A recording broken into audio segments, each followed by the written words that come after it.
Oh my gosh, this is powerful. Today, we're going to focus on 4 main things.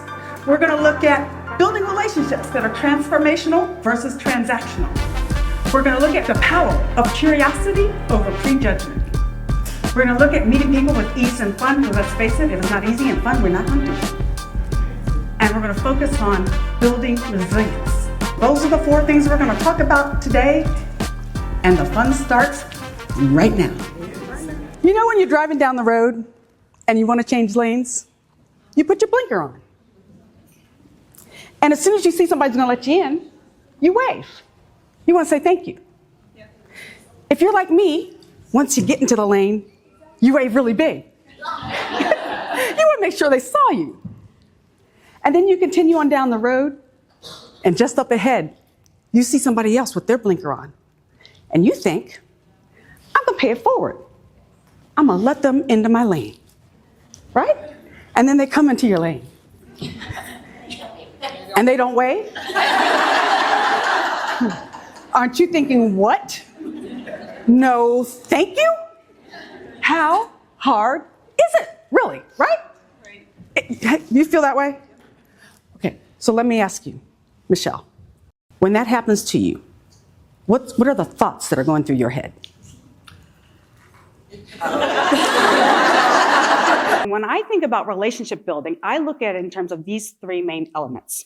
It's building social capital, it's being mindful of the people that come across your path, and it's paying attention to every single human interaction that you have.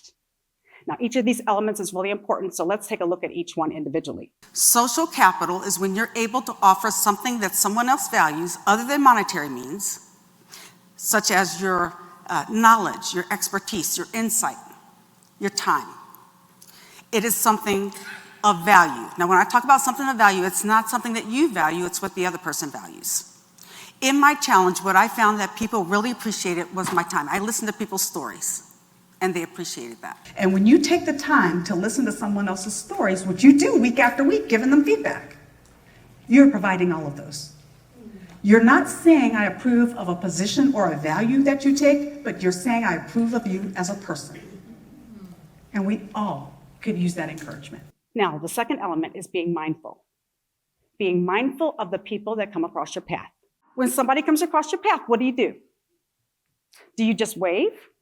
Say, how are you doing? And then just kind of move on? Do you not do anything? Or do you have a conversation? I always recommend having a conversation, if at all possible. So I met people as I was going about my life. If I went to the grocery store, I met somebody at the grocery store. If I was going to get my oil changed, I met somebody at the car dealership. So it was as I was going about my life. One of my favorite places to meet someone was at the coffee shop. Communal tables? That says I'm at least open to having somebody sit beside me or in front of me. So I would sit at a communal table. And if we made eye contact and you smiled, it was game on. We were going to have a conversation. The next element I want to talk about is paying attention to every single human interaction that you have with someone. How do you make somebody feel when they come into contact with you? Do they feel that you're being genuine, that you really want to know them as a person? Or do they feel that you might have an ulterior motive? I don't know about you, but when I meet somebody, I start to get a vibe, oh, I think this person's really cool. Or I start to think, I think they might want something. You see, we all give off a certain amount of energy. And when people get within 6 to 10 feet of us, we start to feel that energy. So how are you coming across? And not just in the face-to-face interactions, how are you coming across in the voice messages you leave, the text messages, the emails, the tone, what are you setting? Be intentional. Every single human interaction. There are a lot of people that will love the opportunity to just share their story. What I found, what everybody's looking for is acceptance, approval, appreciation, and respect. And when you're willing to listen to someone's story, you're offering them all of these.